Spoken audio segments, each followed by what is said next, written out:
Hello and welcome to Fresh Face One Shots. My name is Joey. And I'm Jacob. And today we are back with Superman by Joshua Williamson. This is a tie into Absolute Power, the final tie into Absolute Power with Superman number 18.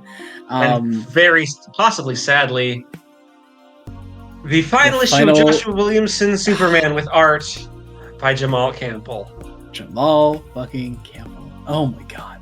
What a run, though. He's being replaced by Dan Morris, so I can't be too sad about it. Yeah, we're not losing. We're not losing, but we're losing kind of in a very different way. So, opening, as all of these issues of these tie-ins have gone, with flashbacks to Superman having to fight magic, and him saying, "I hate magic" again. It's just a lovely little sentiment that goes into this issue quite nicely. It just makes for a nice little bookend. This story also being called "I Hate Magic." We pick up where we left off last time, which actually technically makes this issue happen before Absolute Power number 3, despite the fact that the issue ends saying "continued Absolute Power number 4," but that's just not true. Like, we know that's not true. But I don't know. Whatever. I get it. I understand exactly why it's here. It's just a publishing thing. That's all it is. Yeah, it's they gave Joshua Williamson was told you get 3 tie-in issues basically, and he had a plan. Yeah, to use all three of them. Yeah, it's a good plan. It's a really good plan. But here we pick it back up with Neron, who, look, I know you were really excited about this. Superman makes a deal with the devil. I love the idea. And it's fascinating. So, let's just say, I know about certain deals with certain devils in certain other universes that want dumb things, like popular characters' marriages. Oh man, I love how many times you've referenced that exact thing on so many videos on this channel without ever having read that. Here's the thing. I know it is a thing, and I know we're eventually going to read it, and I'm going to hate it because it's Jacob. I've never read it, so I I don't know. I don't know if we will ever cover it on the podcast. I mean, we probably should at some point. No, but ask okay. It, you shall receive. First off, Clark and Zatanna, like, I love the way they play off each other throughout all of this. Oh yeah. Because what Neron wants is not Clark's soul. Because it's like, you're Superman, you're never going to fucking die. It's like, well, I did once. Nah, yeah, but look how far that got you. He wants him to lie for him. Mm-hmm. And so I'm just gonna straight out read the way it's phrased, because it's so well done. Come on, it's so good. You, Superman, the living embodiment of all that is good in the world, a man of truth, correct. I will give you this map you so desperately need, and in exchange, you'll betray yourself. You'll lie for me. And so, Superman says, "You got a deal. I'll lie for you." Is this the loophole? Is this it? Like, that's the lie, right? He says, "I'll lie for you." Like, that's totally it. But then Neron's, like, final bit of dialogue is, "But I also know your secret about the anger you hide. This is not over." And Clark's like, I have to know. I need to know how this is going to play out. Please, Joshua Williamson, stay on this book long enough to see this play out. He's staying on a while. We know he's staying on. It's fine. We'll be good. Anyway, let's catch up with Lois, Lena, Lex, Jimmy, everyone. And not Lena. Is Lena even here? Lena's not here. Sorry, Mercy's here. Mercy's here. Lena was captured. That's correct. They're going to go to the Fortress of Solitude because, hey, I forgot. They don't know that the Fortress of Solitude is destroyed. So they find the destroyed Fortress of Solitude and are like, well, what do we do now? And meanwhile, Lois is. I love the way Lois is characterized, and Lois is just like, she breaks, but she like angry breaks, it's like, all right, Mercy, it's this determined, like, okay, well, fine, it's destroyed, fine. The Fortress of Solitude is destroyed. What do we do now? Let's come up with another plan. She's immediately. Let's make this plan 10 times more insane than the last one because I'm Lois fucking Lane. Yeah. Meanwhile, Jamal Campbell, in one final flex on this book, does this insane 2-page spread with Superman and Zatanna as they travel the dark roads. It just. What a fucking artist we're losing on this book. Oh my god. I mean, it's okay. He's getting replaced by Dan Mora, so I know he's getting replaced by Dan Mora. We'll be fine. I know we'll be fine, but I'm still so sad. My god, the Dark Roads look like this dark skeleton. Well, it's like, I mean, I know you won't really get this reference, but it's the end of Shin Godzilla when there's that close up on his tail and like you see how it's going to evolve. Like it's all these like beings, these souls literally inside the Dark Roads that make up the different parts of it, that make up these bridges, and like it's so cool looking. I fucking love it. Actually, there was a different reference that I was going to make that you'd actually be familiar with. The ways in the Wheel of Time. This is kind of how I imagine that. That's like, interesting. In a way. Okay, I can see that.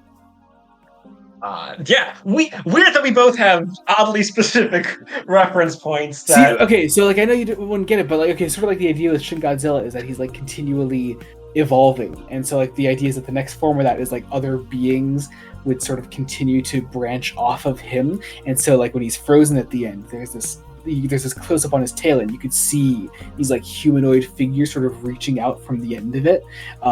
It's so fucking cool, and that's what those sort of like. If you look at the bottom right of the bottom left of that 2-page spread, it's kind of what those arms coming out remind me of. Yeah, it looks so cool. Oh my god, I'm in love with it. Anyway, Zatanna begins to be not okay as we travel the dark roads, and there's sort of like these like map markings that start to like sort of tattoo themselves on her face. Mainly because she doesn't have her magic. So it's taking her life force. Yeah.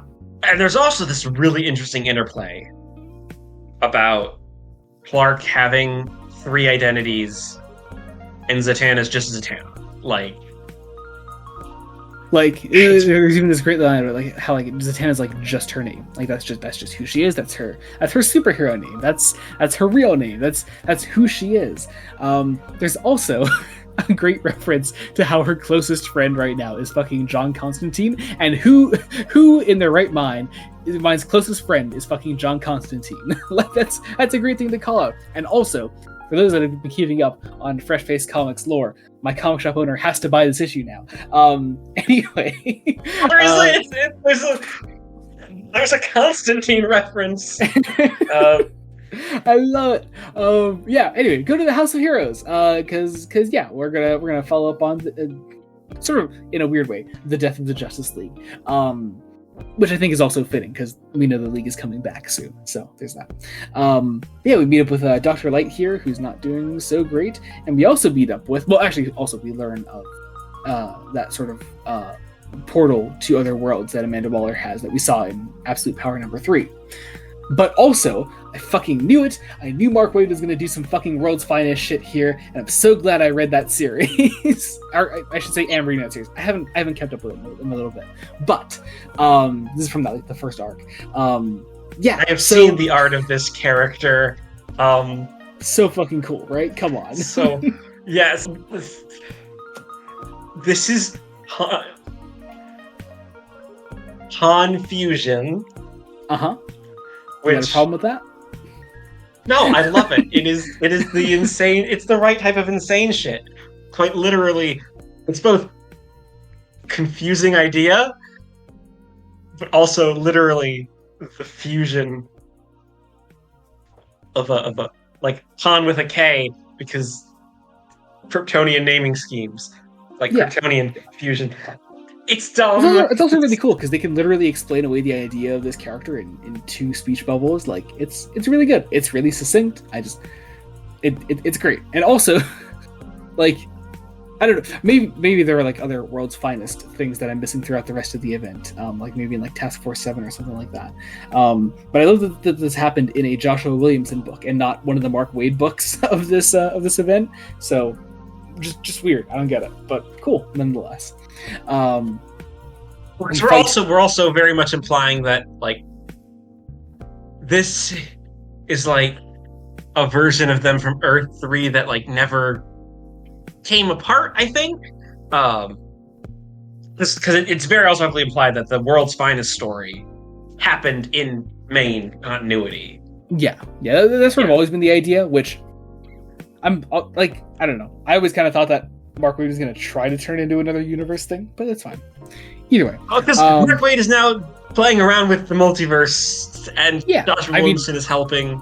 Yeah, we're creating a whole new universe in the process. So, apparently. Because, again, actually, you know what? By reading this Superman tie-in, I'm seeing a bit more now how they're going to do it than I did in the actual Absolute Power event. So, which doesn't bode great for Absolute Power number 4. It's fine. We'll be fine. We just kind of have to accept we're going to inevitably be disappointed by that final issue, and we're just going to move on with our lives, and that's fine. That's okay. We'll be fine.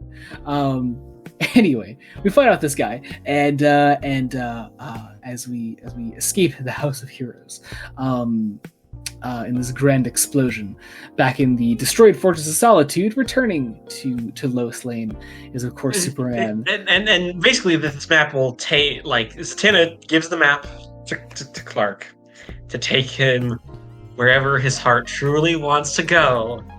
Dwa. Look of at course. It is to his wife.